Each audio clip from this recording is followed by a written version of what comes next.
Bom dia, maninhos! Tudo bem com vocês? Essa é a nossa primeira videoaula, né? Então, antes de mais nada, assistam, caso vocês ainda não tenham assistido, abram aqui no meu canal, encontrem o vídeo introdutório para vocês pegarem algumas informações já antes da gente começar aqui as aulas de fato. Então, já tendo assistido, vamos lá começar. Antes de mais nada, o material já fica em mãos aí para facilitar o nosso esquema. Então já fica com o Bienal de vocês aí. A gente vai trabalhar hoje as aulas 5 e 6. Talvez fique um pouco longo, mas eu vou gravar no mesmo vídeo, tá? A gente começa na página 80. Então já tenham aqui o caderno de vocês, a apostila para vocês completarem, e já deixem também mais prático o PDF que eu mandei. Na verdade eu não lembro se foi PDF ou Word, mas enfim, tem a lista do glossário dos dois textos que a gente vai trabalhar nessas duas aulas, para facilitar, assim como a gente faz isso na lousa, né? Eu passo esse glossário, vai ajudar vocês a compreenderem melhor os dois textos, porque eu não vou ler frase por frase, traduzir bonitinho, vou passar o contexto geral, e aí a partir dessas palavras mais difíceis, vocês vão, tendo já a tradução delas, a partir desse glossário, vocês já têm acesso e conseguem ter essa autonomia para tentar lidar com os exercícios sozinhos. Bom, vamos lá. Faltou algum detalhe? Espero que não. Ah, tá, lembrei. Em alguns casos, aqui, né, vocês estão vendo meu rosto aqui gravando, foi mais pela praticidade que para mim dessa forma, mas eventualmente pode ser que tenha outras maneiras, né? Eu posso passar slide, ou ainda algumas atividades que eu vou passar algumas tabelas, algumas informações por PDF principalmente. E aí o que vai acontecer? Não precisa ficar com o foco em mim, não precisa ficar olhando o vídeo, vocês vão mais escutar, pode deixar outra aba aberta de alguma referência que eu tiver passado e acompanhando o caderno de vocês e a referência do computador ou do celular, beleza? Mas hoje vai ser tranquilo, vocês vão acabar tendo que ficar olhando para esse rostinho lindo. Então vamos começar pelo warm-up da página 80, aula 5 e 6, beleza? Então primeiro a gente tem uma foto aí do lado esquerdo com Problem 1 e Europe is a dying continent, e aí tem lá embaixo Declining birth rates dentro da imagem.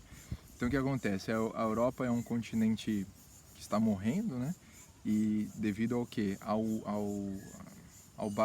declínio do índice a taxa de natalidade. Então o que acontece? Menos pessoas, antigamente tinha um número maior, né, por famílias, né? E agora está, acho que na casa de 1 ponto alguma coisa. Então está diminuindo a taxa de natalidade. Acho que na aula de geografia, sociologia, não sei se vocês têm umas referências melhores, eu não vou poder explicar tão bem aqui. Mas aí tem o problema, olha aí, antes de estar arriscado, tem o problema 2, que seria Refugees are flooding into Europe. Então, assim, os refugiados, principalmente da África e do Oriente Médio, eles estão migrando, aquele tipo flooding na ideia de enchente, né? Então eles estão enchendo, né? Estão povoando ali, enchente no sentido aí talvez um pouco negativo, né? Eles estão enchendo a Europa. Então aí, como problema 2, eles riscaram e colocaram como solução 1. Qual que é a ideia? Que aí é o que ele está pedindo na pergunta. Olha lá a pergunta, analise o cartoon. Por que o problema número 2 é considerado a solução do problema número 1? Aí é uma ideia de logística e espacial, né? Se você pensar que está diminuindo o número de pessoas, a taxa de natalidade na Europa está diminuindo, quer dizer que tende a longo prazo ter menos pessoas. Consequentemente, se tem refugiados precisando de algum lugar para ir, a Europa se tornou o lugar mais prático, mais viável ali. Aí eu não vou saber explicar, mas em relação a não só talvez pelas menores imposições diplomáticas e enfim de imigrações, que o Gui deve ajudar vocês quanto a isso. Então na resposta aqui, depois eu mando certinho para vocês, só para vocês terem, que alguns gostam de escrever, mas você já tem a resposta aí, né? Então no primeiro quadro se diz que a Europa é um continente que está morrendo em alusão às suas baixas taxas de natalidade. E por outro lado, no segundo quadro, afirma-se que a Europa está sendo inundada. Inundada é melhor, eu falei. O que eu falei? Enchente, né? Inundada é melhor, de refugiados. Isso seria uma solução para o primeiro problema. Então, beleza. Depois lá no PDF vai estar bonitinho essa frase aí para vocês terem como referência, mas todo mundo entendeu. É bem prático aqui a referência. Agora a gente vai para o texto 1. Como eu falei, eu não vou ler parte por parte. Primeiramente, pausa, caso você não tenha feito isso, copia lá o glossário para facilitar a vida, para vocês entenderem melhor o assunto, né? O texto em si, principalmente os detalhes que vão ser cobrados nos exercícios. Basicamente aqui esse texto fala sobre, a primeira frase começa, né, que para viver bastante e bem saudável, uma vida saudável e longa é possível, né? Para isso acontecer você tem que ser esperto, get smarter, ou seja mais esperto, fique mais esperto. O texto trabalha aqui com alguns dados que a questão social, principalmente financeira, até comparando pobres e ricos, ela não faz necessariamente que a gente viva mais ou seja mais saudável. A nossa condição financeira não exatamente. O que ele sugere aqui é que a educação faz essa diferença. Então você vive mais não porque você ganha mais, mas porque você estudou mais. Talvez, consequentemente, por ter estudado mais, a gente vai ter trabalhos melhores, ganhar mais, ter uma qualidade de vida melhor. Mas a questão é, ainda que você seja rico, mas não estude, isso não vai fazer com que você viva mais e mais saudável. A ideia aqui do texto é que quanto mais inteligente, mais esperto, quanto mais estudo aqui, ele considera uma educação formal de escola mesmo, então mais inteligente, mais esperto você for, mais você vai viver e mais saudável, uma vida mais saudável, uma qualidade de vida maior você terá. E aí tem algumas explicações aqui de onde vem essa teoria. E aí a partir disso, vocês já conseguem fazer os exercícios da página 81. Na verdade vai até o 82, né, até o exercício 8. Então a gente vai ver um por um aqui. Eu só vou dar uma pincelada para vocês pelo menos entenderem melhor o que cada exercício está pedindo.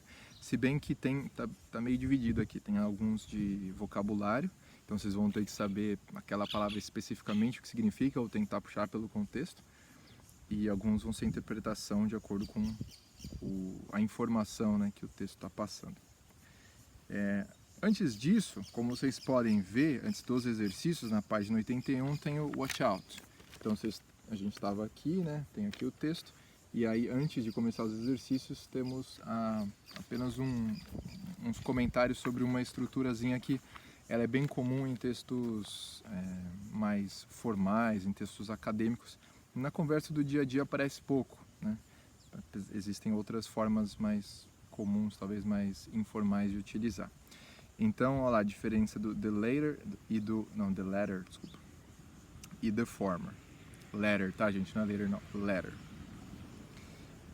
Então, olha lá, atenção para o exemplo do texto. Aí no texto, na linha 6, ele fala: Mexico, for instance, has a fifth the per capita gross domestic product of the United States, but for women, more than 50% of the letters schooling. Então, quem que é esse letters aí nessa frase? Sobre quem que a gente está falando? A ideia aqui geralmente a gente tem duas referências, a primeira e a segunda. Letter, nesse caso, lembra que eu falei, desculpa a pronúncia, mas ele lembra um pouco later, que é essa ideia de o posterior, por assim dizer, ou o último dos comentados. Então, nessa frase, como vocês podem olhar aí, na primeira parte, ele está falando do México e dos Estados Unidos. Então, os Estados Unidos foi citado por último. Então, essa é a referência que ele está dizendo aqui, o letters, aqui, né, da última linha desse box, é referente aos Estados Unidos. Então, olha lá a explicação. Nesse caso, the letters refere-se aos Estados Unidos. A expressão the letter é usada para indicar o segundo ou último entre dois.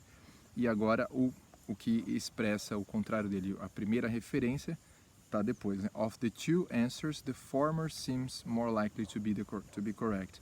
A expressão the former é usada para indicar o primeiro entre dois.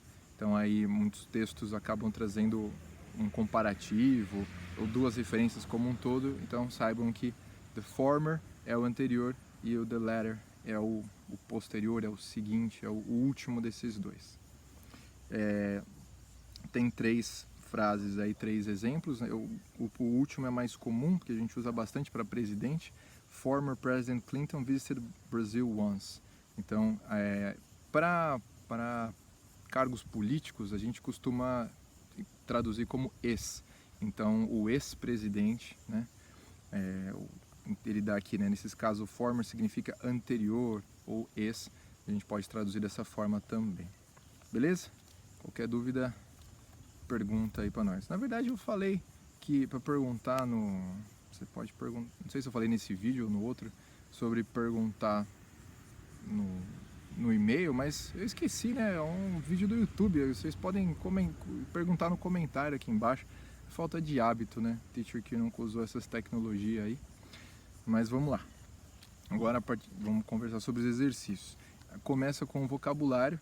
Então ele tem essa frase da linha 4, aparece a palavra overall.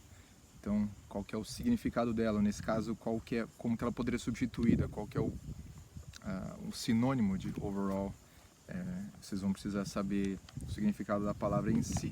Ela é mais comum do que a 2, que tem também outro significado, pode puxar para um segundo significado, que é roughly, né? Tem como eu posso dizer, o literal e o não é secundário, mas enfim, um outro significado. Então também a ideia de sinônimo. Qual seria um sinônimo? Qual palavra poderia ser usada nesse texto, né, nessa frase, para substituí-lo? Depois, a palavra yet. A gente já viu yet em outros contextos, principalmente no present perfect. Aqui não é dessa forma que ela está sendo usada. Então, toma cuidado também que quatro das opções podem ser utilizadas menos uma. Tá? Então, não é que são quatro erradas e uma certa. Aqui são 4 certas e só uma que não serve. Número 4 também aparece o whereas, também é uma conjunção importante que vocês vão precisar saber, né? Se não souber, depois dá uma conferida lá. Pode ser no dicionário, pergunta pro coleguinha. Mas, enfim, é uma forma da gente expandir o vocabulário de vocês para, em situações reais, principalmente de Enem, vestibular, vocês tenham mais referências de vocabulário aí. Nesse exercício aparece o GDP, né, que aparece no texto, e eu escrevi como extra lá no glossário, porque é um nome estranho, né, esse Gross Domestic Product, seria o nosso PIB, nosso Produto Interno Bruto, né, de uma forma diferente a sigla em inglês. Número 5. Sim, aí a referência também, aí já não é interpretação de texto, mas é uma referência gramatical. O que nessa frase o you e o your estão se referindo para o contexto desse parágrafo. Agora na 6 e na 7 já está em português, está mais prático, mas aí sim, quais são interpretação de texto, né? O argumento central na número 6, né, desse texto como um todo, e o que ele está querendo dizer com a comparação entre o México e os Estados Unidos. E aí ele que está perguntando, afirma-se que no México, taraná, taraná. E a 8, também de interpretação, né, de acordo com esse about 10% lower mortality rates, ele é resultado do que, né, sobre esses 10% de diminuição da taxa de mortalidade. Por que isso acontece? No caso tá bem gritante. Eu não posso mais responder, quer dizer, falar, tudo bem, gente, não tem problema eu falar isso, é importante que vocês entendam, mas até a própria taxa de mortalidade diminui se você é mais estudioso não, né, se você, cada ano que você estuda, diminui em 10% a chance de você, o índice de mortalidade. É bem interessante gostei bastante, é até bom, espero que vocês acreditem nesse texto, para fazer vocês estudarem bastante, não só na escola, mas principalmente na vida como um todo. Não parem, aproveitem esse momento aí que vocês estão em casa, enclausurados. Não precisa só, né, ficar triste, reclamando, falando que está de saco cheio. Aproveita. Tanto livro legal aí que vocês falam, queria ler esse livro, mas não tenho tempo. Agora vocês têm tempo, vão dar desculpa. Pelo amor de Deus, vamos estudar, gente. Vamos abrir essa cabecinha aí, ó. Tem muita coisa para aprender nesse mundão. Bom, vamos lá. Agora seria a aula 6. Continuação simplesmente ali, né, na página 82. Que a gente tem o texto China is asking where all the girls have gone, né? Aqui bonitinho. Então a China tá perguntando onde é que todas as meninas, onde é que todas as moças foram parar, tá sumindo. E aí o texto fala sobre esse gendercide, que seria tem o genocídio, aqui seria o generocídio, uma ideia de que estamos como humanos aqui, né, os chineses matando, principalmente através do aborto. Não vou entrar no mérito aqui, não se preocupem, com o aborto e o infanticídio das crianças, né, das meninas, e da manutenção dos meninos, na verdade, de preferência um só. Acho que vocês já devem ter aprendido isso em alguma outra aula, não sei se geografia ou sociologia ou outra, mas o caso é bem pesado. Então o texto critica um pouco, né? Na verdade ele mais expõe a situação da China em relação a esses abortos e essa tentativa de manutenção de crianças, de meninos, né? Dando aí o argumento de que eles têm mais força, eles vão conseguir trabalhar nos campos e nas fábricas, vão ter como trazer renda para a família, e vão garantir a linhagem familiar os patrimônio e toda a honra da família, da linhagem dela, né, ao longo das gerações. Então é isso, são milhões de famílias se utilizando recorrendo a essa forma de manutenção por assim dizer, taxa não é nem de natalidade, né, enfim, de economia, de estrutura social, para evitar talvez diminuir pelo menos a superpopulação mundial, que também é um problema. É claro que é um pouco complicado pensar assim, é mais fácil evitar através de formas anticoncepcionais, camisinha, né? Por que vai lá e faz o filho para depois matar? Enfim, não vou entrar nesse mérito, desculpa aí. Mas esse é o contexto principal aí, desse texto. Você já tem a referência aí, né, espero que já tenha copiado, se não, dá uma conferida aí na hora de acompanhar o texto com o glossário para facilitar. Agora o exercício 9, o que a gente pode inferir de acordo com esse texto, e aí esse vai ter que ler bonitinho, que é um detalhe mais específico para facilitar. Depois, no contexto no exercício 10, já na página 83, né, a palavra gendercide, ela se refere aqui, a gente já falou aí, dá para acertar essa. Na 11, baseado no terceiro parágrafo do texto, qual que é a melhor forma aí de completar essa musiquinha aí? Então ela começa com When a son is born, quando um filho homem nasce.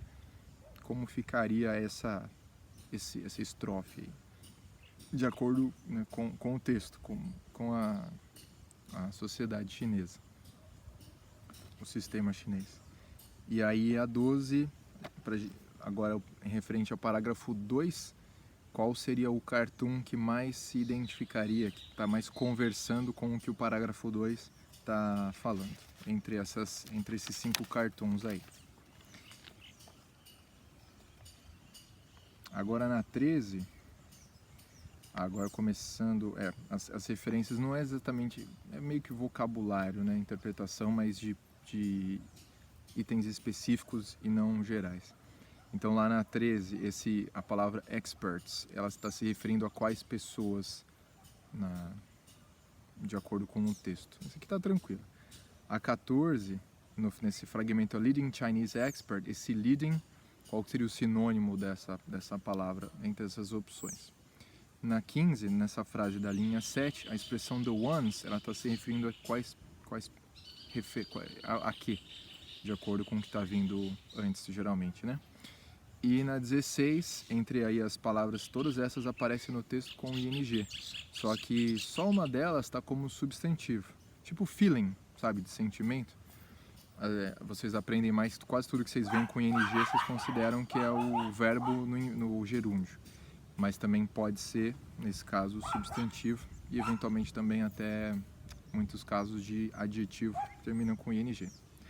Então é isso, pessoal. Espero de alguma forma ter ajudado a vocês entenderem melhor o que é para fazer, entenderem um pouco mais sobre o que os dois textos estão passando, e fica aí a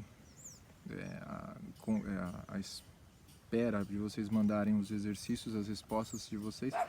Se não me engano, aqui todas são múltipla escolha, né? Então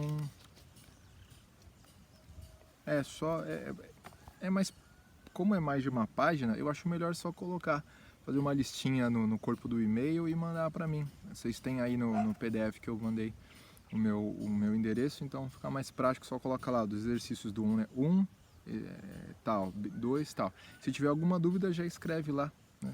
Pode ser aqui também, mas pode escrever, se for um exercício bem específico, vocês colocam lá ou uma palavra específica que não entendeu, ou o exercício como um todo, alguma das opções, enfim. Estamos aí com o canal aberto para a gente conversar. E falando nisso, na semana que vem, eu só tenho que conferir certinho, se não me engano é sexta-feira, né? Talvez seja quarta, mas eu vou ver certinho e mando para vocês. Além disso, eu tenho contato com alguns de vocês pelo WhatsApp, então qualquer novidade, qualquer problema, qualquer coisinha diferente aí, informação importante principalmente, eu mando para um ou dois de vocês compartilham no grupo que eu sei que vocês têm aí, só dos alunos, beleza?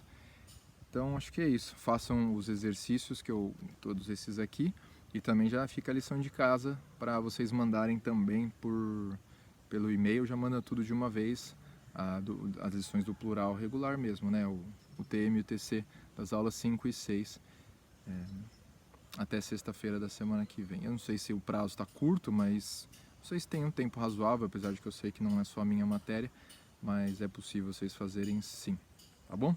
Grande abraço, pessoal, não esquece de curtir o vídeo, clica lá no sininho para continuar recebendo para receber as próximas notificações, ajudar a nós manter o canal aí, monetizar, né? Porque a vida de professor a gente não fica rico, mas é isso aí. Abraço, até o próximo vídeo, pessoal.